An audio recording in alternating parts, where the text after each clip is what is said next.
I'm Sarah Wilson, and you're listening to the Roots and All Budcast. In this episode, I'm going to talk about some of the jobs that you can be doing in the garden right now. And this is only a small selection because there's still loads to be getting on with outdoors. But I wanted to single out 3 jobs that you could be doing in your garden this week. And I would say that now is the time to be planting your bulbs. And it's okay to get your tulip bulbs in the ground now, plus most of the other bulbs that you might have ordered.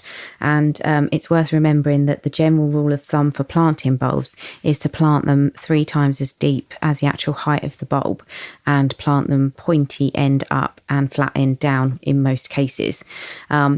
If it's a bulb that's staying in the ground, and that will come back year after year, it's a good idea to follow the guidelines as to how far apart the bulbs should be from each other.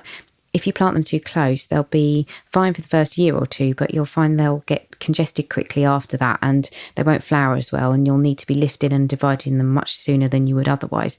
However, if you're planting things like tulips and they're only going to be in there for 1 year, I would plant them a lot closer than the guidelines say to make the impact, because quite often certain bulbs won't come up, or they might get pinched by squirrels. So to make an impact, I would really cram those together.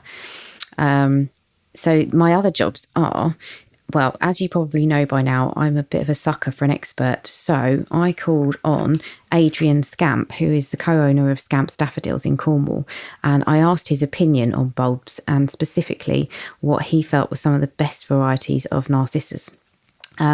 And when winter seems never ending, sometimes the first daffodils can really lift your spirits. So I asked Adrian for his favourite early flowerers, and he recommended Cuscan, which is a beautiful white petalled variety with a lemon coloured trumpet, and it's also scented. And he also recommended Reinfeld's Early Sensation, which is a proper bright yellow daffodil that Adrian said can flower as early as November in Cornwall. And another thing that's really important early in the year is scent, because there's not much else giving off a fragrance in the garden at that time of the year. And winter scented flowers are appreciated for their rarity, and their scent is all the more amplified for having no competition, which is why Cuscan provides good value on 2 fronts. It's an early flower and it's scented. And if you can wait a little bit longer, then I would go for the latest of all flowering, which is the Narcissus poeticus recurvus, which is noted for being one of the first daffodils brought into cultivation. And it is extremely scented, so much so that you might find it a little bit overpowering indoors. It is a beautiful narcissus though, because the centre isn't a trumpet shape as it is on some other varieties. It's more like a button, and it's subtly beautiful rather than big and blousy. I did ask Adrian if there was still time to order from his site, which is qualitydaffodils.com, and although some varieties are still available, many are now out of stock, so make sure you bookmark the site for next year. And thank you for your advice, Adrian. Next up, there's another job you can do if you want to make sure you have fresh raspberries next year, which I cannot imagine you would, because they're bloody pippy nightmare fruits. I can't see the enjoyment in eating something that feels like you've got a mouthful of grit. Anyway, if you're a sort of sadist, or you're planning on making raspberry jam with the pips strained out, which I will concede is pretty good, you need to order and plant your canes right now. And for advice on the raspberries, as I have none to offer, I called Serena from Victoriana Nursery over in Ashford in Kent, and she had some fabulous tips, including the fact that her kids like the yellow variety all gold because they find it sweeter than the red varieties, which is a good thing to know if you don't like tart berries. If you go on their website, victoriananursery.co.uk, all the varieties listed on there are ones they've chosen for their disease resistance, so that'll be a good guide. And Serena's advice is to make sure your raspberries aren't sitting wet or they'll rot. So if you're gardening on sandy soil, then fab. If you're planting them on clay, you'll need to improve your soil prior to planting with grit, or not plant them too deep and build the soil up around them so they're not sitting in claggy soil. You can buy either summer or autumn varieties, which will fruit according to their category. But if you really can't wait to eat your first raspberry, you weirdo, then Serena recommends Malling Minerva. Say that when you've had a wine, as one of the first fruiting varieties.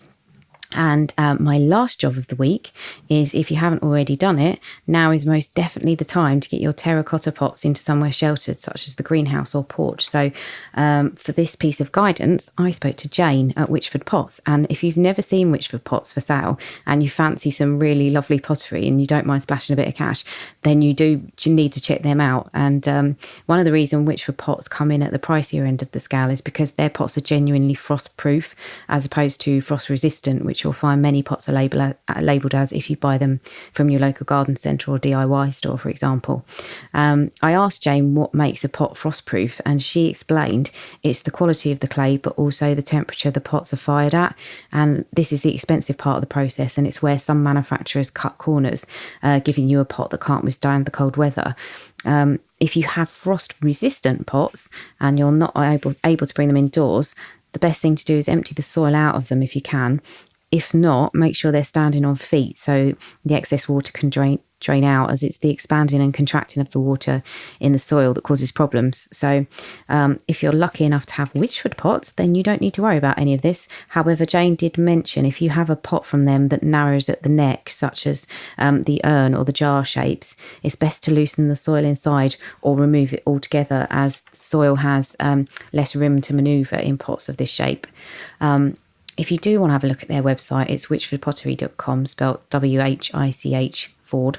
Their pots do make excellent presents, and if anyone's interested, I'd like the Windrush Iris pot, please. Just a very quick word about the podcast, actually, and the blog. I'm not receiving any kind of kickbacks for mentioning the products on the blog or in the podcast. I'm usually asking for advice and comments from people who I've either dealt with or I know, or who I believe have an excellent reputation within the industry, and I believe they're well placed to answer questions. I always like to mention links to their websites because they've been kind enough to offer me advice, and the end of it is the kind of the crux of the matter is that I don't want to be beholden to anyone just because they've bunged me a few quid or given me a free product and asked me to advertise it. I like being impartial, and for example, I was in a garden centre earlier today and I needed a new pair of gardening gloves, and they only stocked Briar's gloves, which I wouldn't waste my money on, and they only last me about 2 days before I've gone straight through them. And as another example, in my opinion, Hall's watering cans are nowhere near such good quality as they used to be. We used to stock them in our shop and we had all sorts of problems with them, which is a shame because they're the only UK manufacturers of watering cans that I'm aware of. Do let me know if you know any others.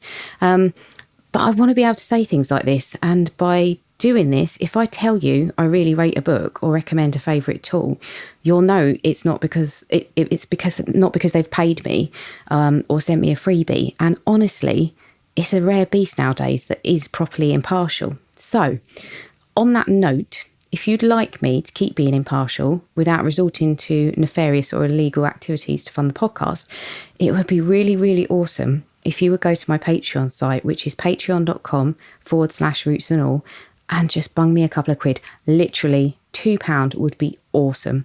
If you're not sure how Patreon works, it's like a Just Giving or GoFundMe site for creators. You pop along, you make a one-off donation, or you can subscribe, but it's really important that you do this so I can remain honestly impartial, which in a world full of big businesses and shysters and shoddy products is really important to me, and I'm pretty sure that it's important to you as well. Okay, so I'm going to put the begging bowl away and tell you my last tip for jobs this week is, if you're thinking of getting a garden designer or landscaper in to make changes to your garden, I would call them now. Don't leave it until spring when the world and his wife will be calling them. And if you're going to do that, if you are going to make changes to your garden, then it's probably worth listening to episode 4 of the podcast, Hiring a Garden Designer, because I speak to the garden design master, Andrew Fisher-Tomlin, and he gives some really excellent advice on not just hiring a garden designer, but actually working with the landscapers too, and what to consider if you are thinking of hiring someone. So that is it for this episode. As always, thank you very much for listening, and make sure you subscribe to the podcast if you haven't already, because the next episode I'm going to talk to an absolute legend in the world of organic food, and that is all I'm going to say for now. So have a great week, and I'll catch you next Tuesday.